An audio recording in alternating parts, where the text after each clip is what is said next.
Hello, everybody. This is Joe. This is going to be our first solo pod.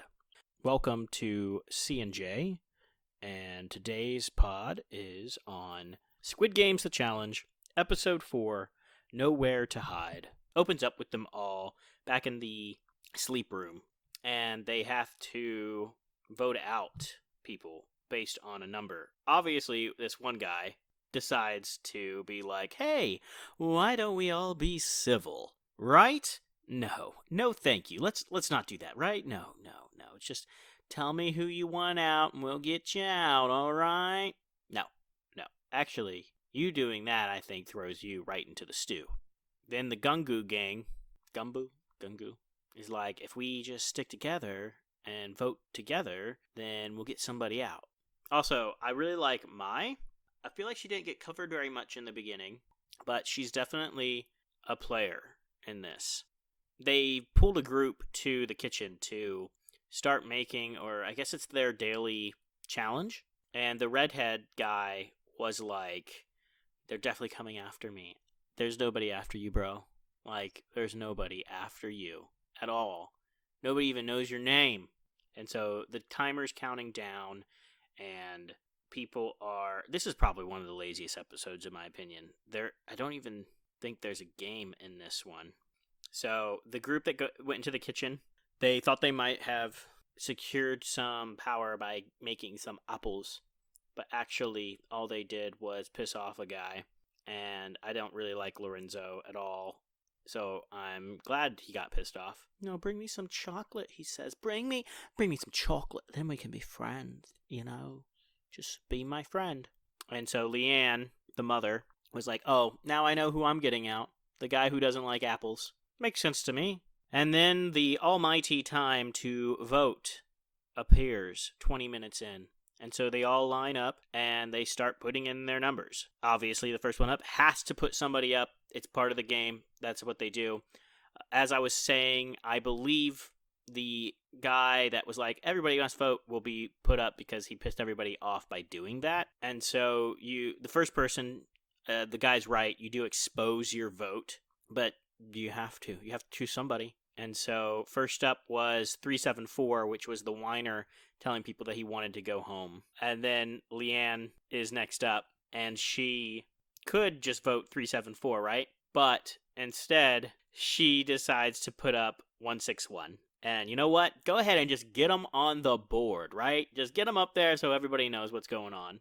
Leanne is a strong, independent woman, and she is allowed to make tough choices. But then it just keeps going back and forth between the two, right? Nobody's putting a third up. It is required to put a third up. If they do this and they don't put a third up, something bad will obviously happen. So eventually we get to that third person, and it is 330, which I called. I totally called. And another person did not go up until 330 went up and chose the person that chose him, which makes sense. Payback's a bitch. I honestly really liked this particular test. It was one of my favorites so far.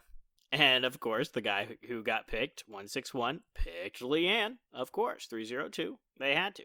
And then it was an all-out war between the five. And so that was pretty much half the episode right there. Talking and getting people out. And yeah, as you would guess, the two people at the very start got the most votes. So they're out. And then you're down to Leanne, the other lady, and the other man. And they left. The boys all left. The ladies stayed. And so they made a little bit more money in their money ball. And then there was the redhead guy, I forget his name at the moment, where he was like, let me go around and just tell people this is not how I voted, and then tell other people this is how I voted.